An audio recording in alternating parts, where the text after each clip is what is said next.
I never thought a simple night hanging out with my roommate would lead to one of the most unexpectedly intimate moments of my life. Honestly, if you'd told me a week ago that I'd be sitting on my couch with his hands on my shoulders and me not pushing him away, I probably would have laughed it off. But there I was, letting him do it. And for some reason, I didn't want it to stop. So here's how it all went down.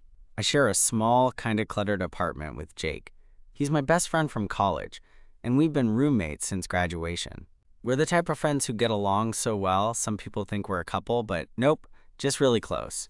At least, that's how it was until last night. I'd had this brutal day at work. You know the kind where everything feels like it's piling up, and by the end, your neck and shoulders are so tense you can barely turn your head? Yeah, that was me. I came home, threw myself on the couch, and Jake was already there, playing video games but looking way too chill for my level of stress. He glanced over at me and said, "Dude, you look like you're about to snap in half." Rough day? I just groaned and nodded, half expecting him to shrug it off.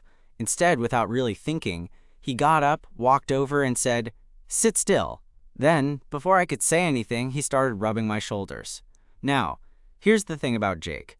He's always been a bit touchy-feely in a friendly way. Like, he's the kind of guy who'd give you a bro hug that lasts a little longer than usual, or tap your arm when he's making a point.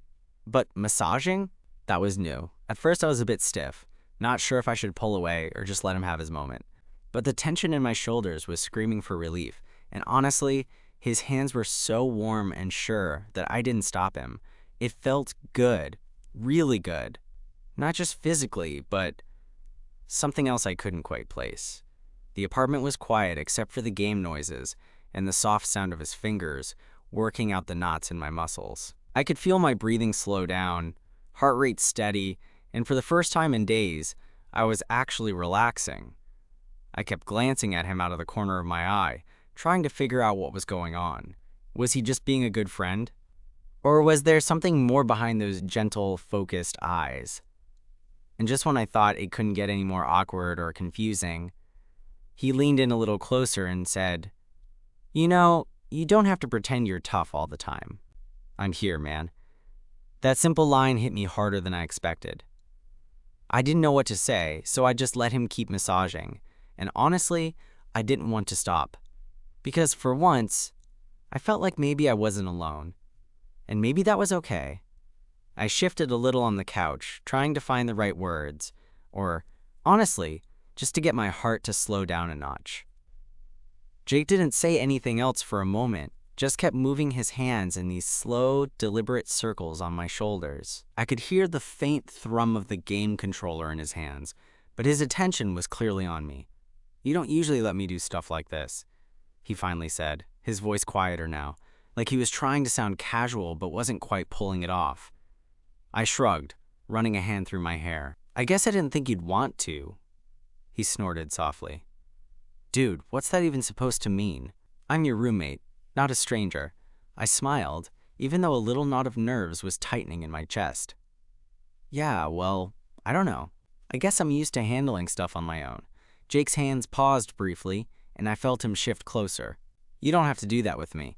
There was something in the way he said it. Gentle, patient, but with this undercurrent of sincerity that caught me off guard.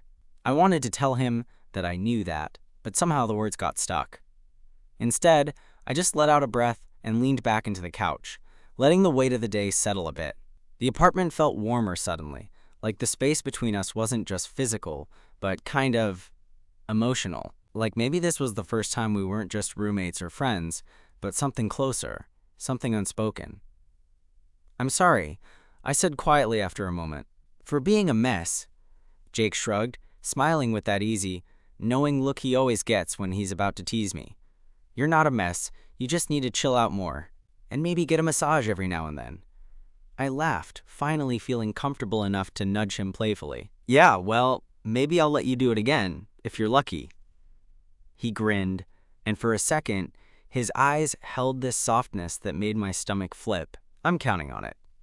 We both settled back into the couch, Jake's hands still gently kneading the tension from my shoulders. The whole vibe between us had shifted, but neither of us said anything more about it. I think we both knew something had changed, even if we weren't ready to put words to it yet. Later, we ended up just talking, about everything and nothing. Work drama, stupid movie plots, plans for the weekend. But all the while, that quiet closeness hung in the air, like the night was gently nudging us towards something new. At one point, I caught Jake looking at me in a way that made my heart skip. I caught his gaze and smiled, and he quickly looked away, pretending to check his phone. But I saw it. That little flicker, it was weird. The boundaries we'd carefully maintained seemed blurrier now, more fragile, and honestly, it kind of terrified me. I've never been the type to rush into feelings or make a big deal out of stuff like this, but last night, everything was different. I realized how much I'd missed having someone just hold space for me. Not as a friend or a roommate, but maybe as more. I didn't want to mess things up, but I also didn't want to ignore the way my body had relaxed under Jake's hands, or the way my mind kept drifting back to that quiet moment between us. It made me wonder, had he felt it too? Or was I just overthinking everything because I was desperate for some kind of connection? Anyway, that night ended with us crashing on the couch, side by side but not touching. I slept pretty well for the first time in a while. Probably because a knot I didn't know I had was finally starting to untangle. And now I'm sitting here thinking about how things feel so different today, like we're both waiting for something to happen, but unsure who's going to make the first move. I guess what I'm trying to say is, that night was more than just a massage. It was the start of something that neither of us has quite figured out yet. And honestly, I'm both terrified and kind of excited to see where it goes. The morning after felt different. I woke up with this weird mix of anticipation and nerves swirling in my chest. Jake was already up when I stumbled into the kitchen, making coffee like it was just any other day. But it wasn't any other day. At least, not for me. He turned around with one of those lazy smirks like he knew exactly what I was thinking. "Morning," he said, voice low and casual. "Morning," I replied, trying to sound normal but probably coming off like a total dork. We fell into this easy rhythm like always. He grabbed some cereal, I made toast, but underneath it all there was this quiet tension, like we were both waiting for the other to say something. Or maybe just to break the silence. I took a deep breath and decided to just go for it. "Hey, about last night." Jake looked up, eyebrows raised, waiting. "I don't know. It was nice," I said, rubbing the back of my neck, suddenly self-conscious. "The massage, I mean, and just you being there." He shrugged, but there was a softness in his eyes that made my heart jump. "Yeah, me too. I'm glad you let me." We both laughed a little, the kind of laugh that feels relieving after holding in something for too long. And then, for a moment, the air between us felt lighter. But the weird thing is, after that, I started noticing little things. How he'd glance at me when he thought I wasn't looking, the way his hand would brush against mine when we reached for the same thing in the fridge, stuff like that. Nothing huge, but enough to make me wonder if he was feeling the same undercurrent of something more. A couple of days later, we found ourselves back on the couch, doing our usual Netflix binge. I was sprawled out, half asleep, when Jake reached over and started massaging my shoulders again. This time, I didn't hesitate. I leaned into him, letting the tension melt away. "You're really good at this," I said, eyes closed. "Yeah?" "I'm full of surprises," he teased, but his tone was softer, like he was enjoying this just as much as I was. And then, out of nowhere, he shifted just enough that our legs brushed. It was this tiny, accidental contact, but I swear I could feel the electricity. I didn't move away. Instead, I turned my head slightly to look at him. His eyes were locked on mine, and for a second, the whole world seemed to pause. "Jake," I started, voice barely above a whisper. He didn't say anything.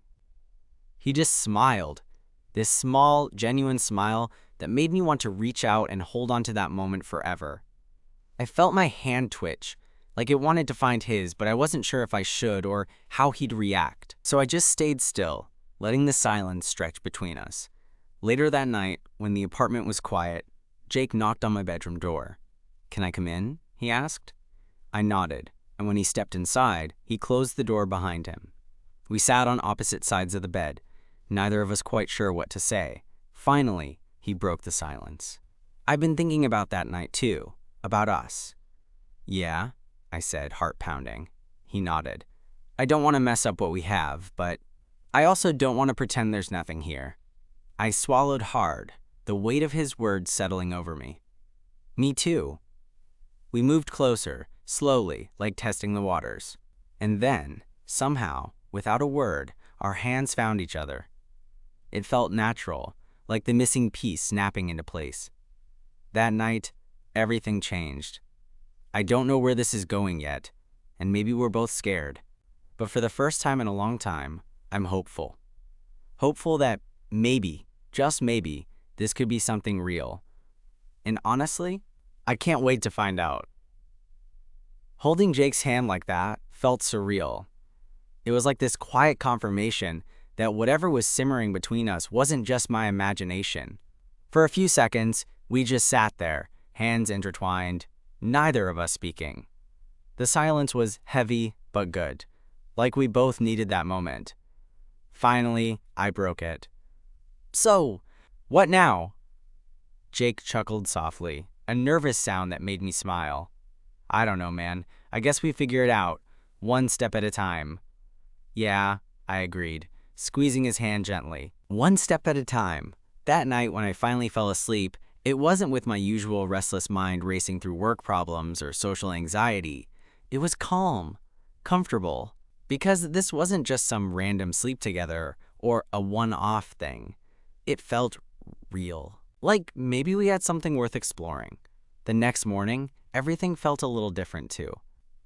Jake and I had breakfast together, and there wasn't that usual awkwardness or over-explaining. We just moved forward like this new understanding was there, quietly reshaping how we saw each other. Later that day, I found myself thinking about how easy it was with him, how natural it felt to be vulnerable, to let my guard down. With Jake, I didn't have to pretend to be tough or keep everything bottled up. That evening, after dinner, Jake suggested we go for a walk around our neighborhood. It was getting close to sunset, the sky painted with soft pinks and oranges. We strolled side by side, the city buzzing quietly around us. For a while, neither of us said much, but every now and then, our shoulders brushed, and I caught his hand slipping into mine again. At one point, we stopped by a little coffee shop we both liked. It was cozy, with old couches and mismatched chairs. We grabbed 2 cups and sat near the window, watching people pass by outside. Jake looked over at me, his expression softer than usual. I've been thinking about how I've always seen you as my best friend, and I still do. But now, it feels like there's more. I nodded, heart racing. Yeah, me too. He smiled, this slow, genuine smile that made me want to lean in and never pull away. There was this vulnerability between us that I hadn't expected, but it felt good, like we were both choosing to be honest, even if it was scary. After that night, we started spending more time together, not just as roommates or friends, but as something new. We'd cook dinner together, watch movies curled up on the couch, and talk late into the night about everything from silly dreams to deep fears. One night, Jake surprised me by suggesting we try couples yoga.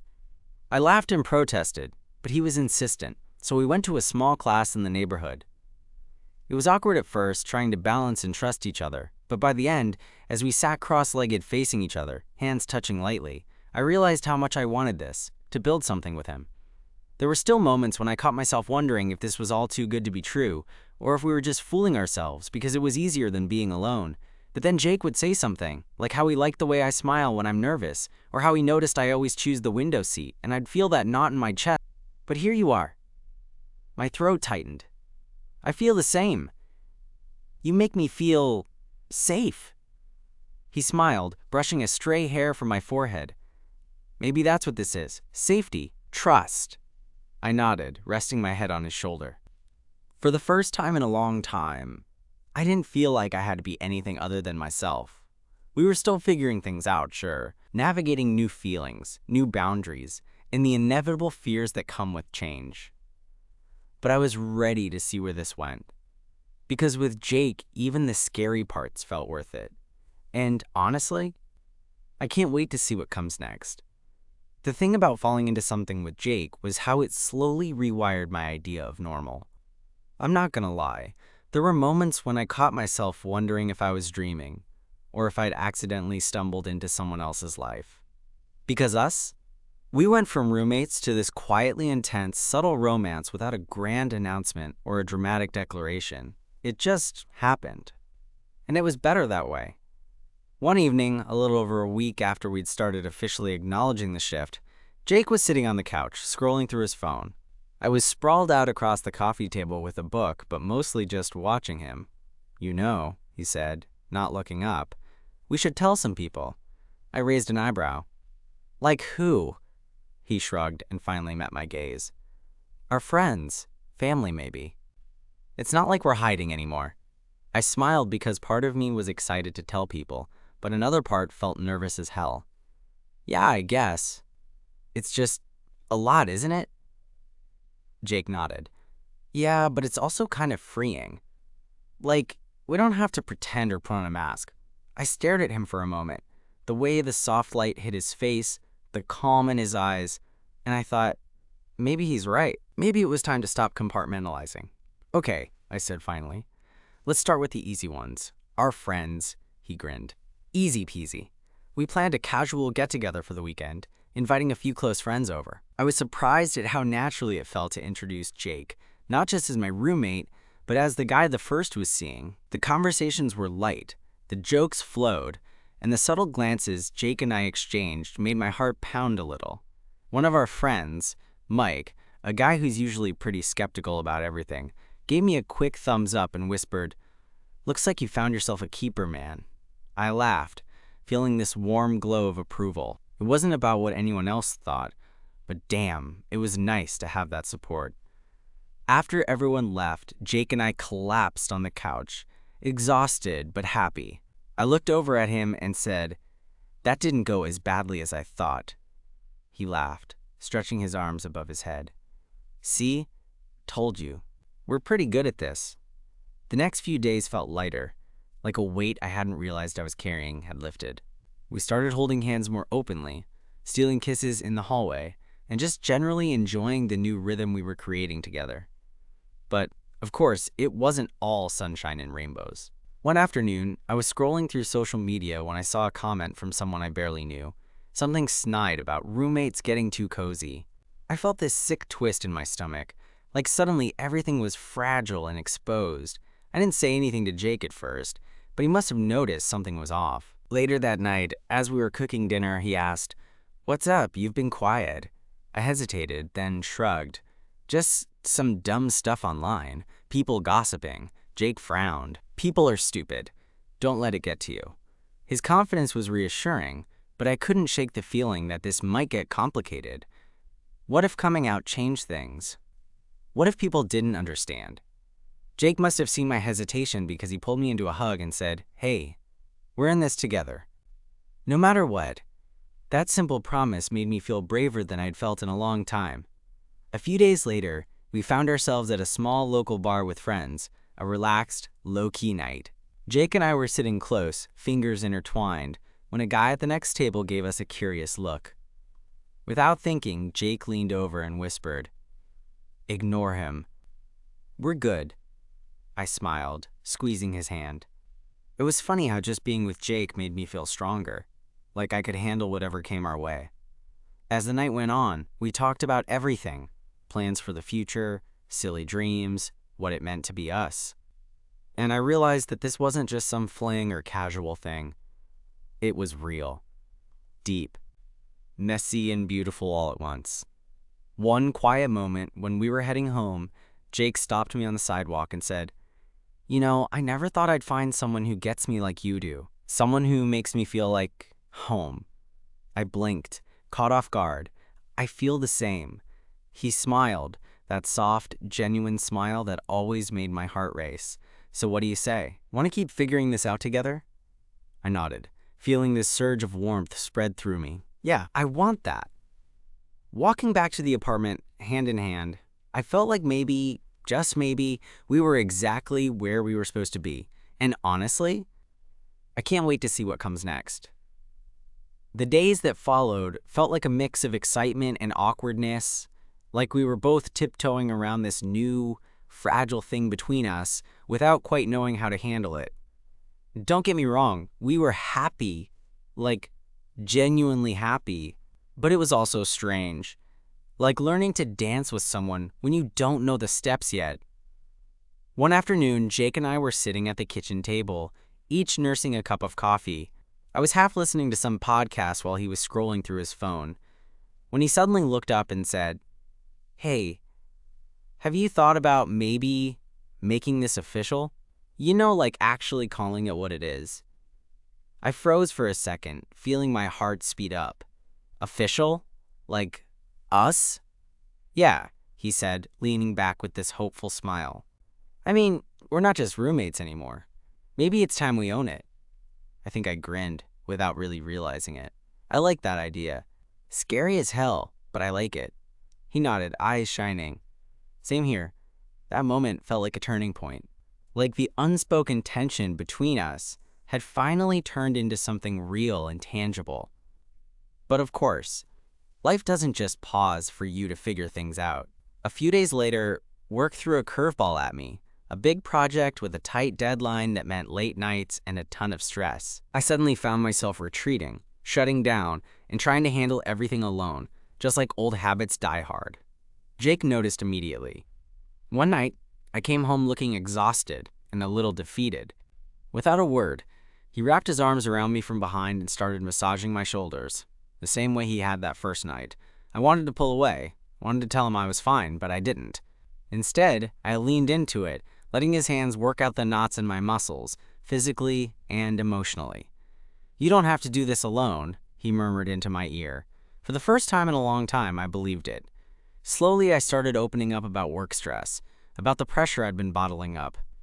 Jake just listened, holding me steady. That night felt like a quiet reassurance, a reminder that we could lean on each other, even when things got messy. As the project wrapped up and things settled down, we found ourselves growing closer in ways I hadn't anticipated. Little rituals formed, making breakfast together on lazy Sundays, sharing playlists, debating over which movies to watch. It wasn't just about romance, it was friendship deepened by care. One evening, we decided to take a weekend trip to the coast.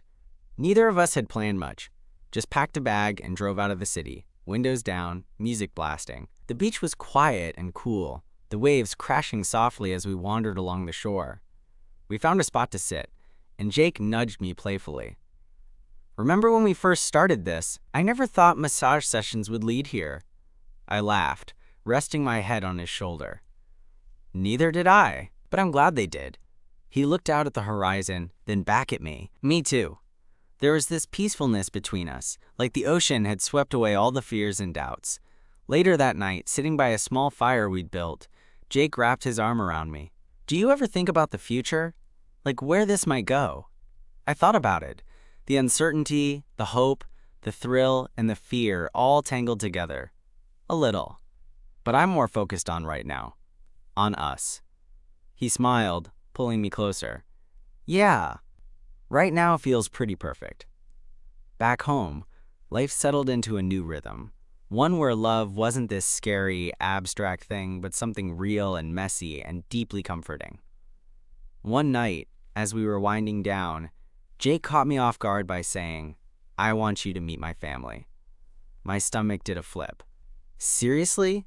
He nodded, eyes hopeful. "Yeah, I think it's time. I want them to know who I'm with." I was nervous, of course. Meeting family always felt like a big step. But looking at Jake's earnest face, I knew I wanted to take that step with him. So, a few weeks later, we drove out to his parents' place. I was a bundle of nerves. What if they didn't like me? What if I messed everything up? But from the moment we walked in, they welcomed me like I was family already. Jake's mom was warm and chatty, his dad cracked jokes, and Jake kept squeezing my hand as if to say, "We're good." That night, as we drove back home, I realized how far we'd come. From awkward roommates to something so much more. It wasn't always easy. There were still moments of doubt, uncertainty, and vulnerability. But with Jake, it felt worth it. And honestly, I wouldn't want to figure it all out with anyone else. Months had passed since that weekend with Jake's family, and somehow, us, had settled into something steady and real. No grand declarations or cinematic moments, just two guys who'd started as roommates and found a quiet kind of love in between the cracks of everyday life. Last night, we found ourselves back on the couch, the same spot where it all began. I was leaning against Jake, his fingers tracing lazy circles on my arm, and the hum of the city outside felt miles away. We weren't saying much, just sharing the kind of comfortable silence that only comes with knowing someone inside and out.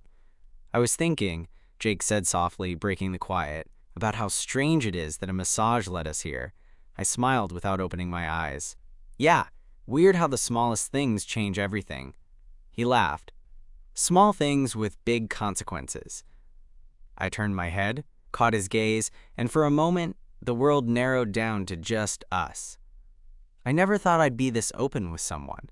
Not just about the good stuff, but all the messy, complicated parts too. Me neither, he said. But that's what makes it real. We stayed there a while longer, talking about future plans. Not in some grand, overwhelming way, but the simple stuff. Maybe adopting a dog, weekend hikes, trying a new recipe together. Things that felt normal, but somehow meaningful, because we'd built them together. I realized then that love didn't have to be explosive or dramatic to be powerful. Sometimes it was in the quiet moments. The hands held on a stressful day, the shared laughter over burnt toast, the steady presence through highs and lows. Jake squeezed my hand and smiled, and I knew that whatever came next, we'd face it side by side. That night, as I drifted to sleep, I felt a calm I hadn't known before, the kind that comes from finding someone who sees you, flaws and all, and chooses to stay. And isn't that what love is supposed to be? Simple, steady, and true.